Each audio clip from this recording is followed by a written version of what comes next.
Size gelemiyorum, yani buradan çıkamıyorum daha doğrusu. Eskiden sık sık geliyordum size. Benim yanına geliyordum, arkadaşlarım yanına geliyordum yani. İl başkanımla hepsi dosttular. Kapısını derinceye kadar mal benimdir, benim malımı koruyun diyor. Biz de onların vekaletini yapıyoruz. Biz de konuda bize buradaki halk, bazı vatandaşlarımız başvuruda bulundu. Biz de yani bunu gündeme almak istedik.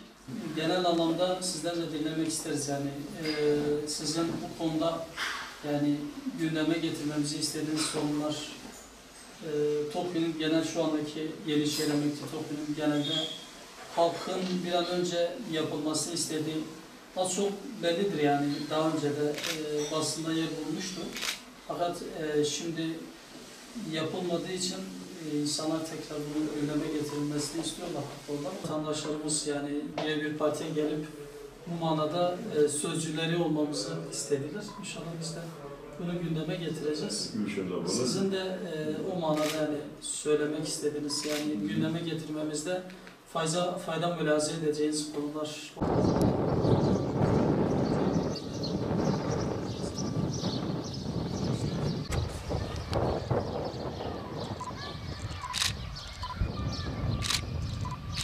Yerler de çok güzel. Yani eğer biraz daha üzerine durulursa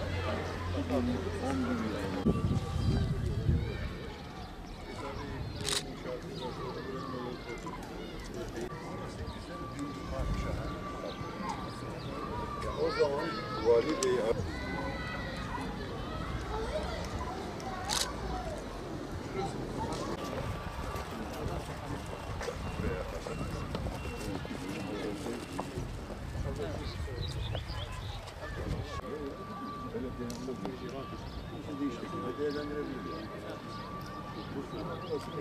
gündeme geldiği için inşallah kısa sürede çözülecek. Bunu takipçi de olacağız. Buradan Goya'nın inşallah sorunu ve bölge züve kalas yani çareseli bir Bu ticareti di her ne bavana yani geçen bir bu ne söz moza falan engelliler var, hastalar var. Buradan kalkıp ta Kuyubaşı Tokyo'ya niye nasıl gidecekler? Bunların tümünü detaylı bir şekilde yazdık. Dilekçede belirttik. Dilekçemizi de Milli Seçim Kurulu'na ilettik, verdik. Bununla ilgili de o dilekçemizi işleme koydular. Şu anda onun da sonucunu bekliyoruz. Yani o manada da biz yine Hüdapar olarak girişimde bulunduk yani.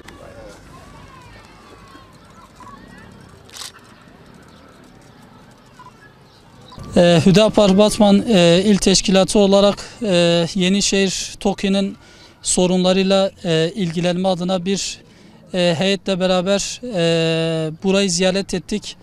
Buradaki sorunları birebir ilgili yöneticilerle, site müdürleriyle görüştük.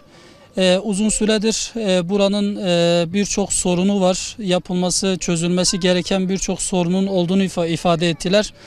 Özellikle ulaşım konusunda sorunlarının olduğunu söylediler.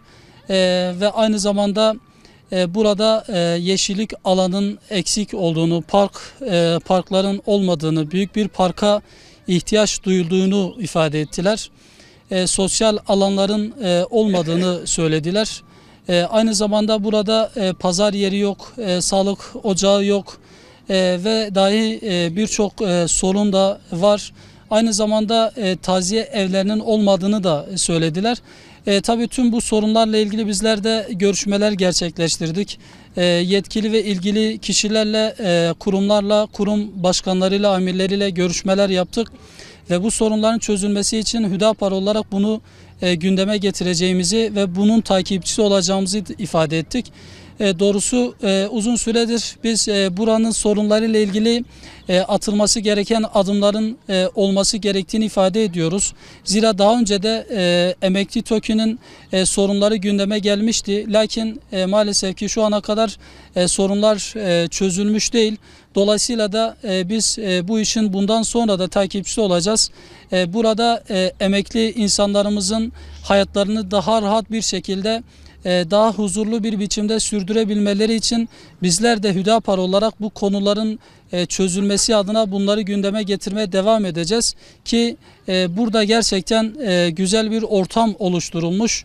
Buradaki ortam çok güzel. Bunun sadece eksiklikleri var. Eksiklikleri de giderilirse inanıyoruz ki insanlar daha huzurlu bir şekilde, daha rahat bir şekilde hayatlarını idame ettireceklerdir.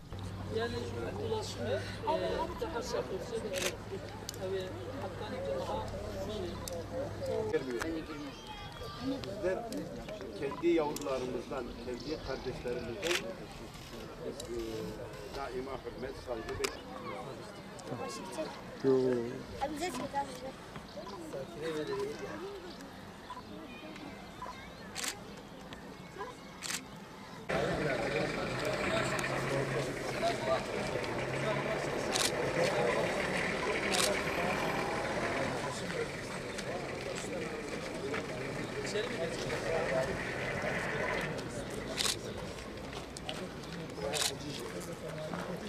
Nasılsınız? İyi misiniz?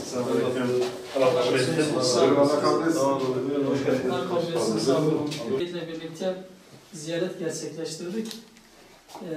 Başta 3. bölgeye gittik.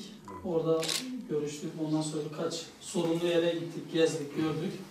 Açıklama da yaptık. Biz gelelim, sizi de ziyaret edelim. Genel manada sorunları konuştuk. Genel sorunlarla alakalı işte ulaşımdır, taziye evidir, pazar yeridir. Görüştük. Bazı sözler de aldık. İnşallah böyle 2 ay içerisinde bu sorunların kadar C20'de daire verdik. Doktorun sağ hemşiremiz var. evet. Aile hekimi.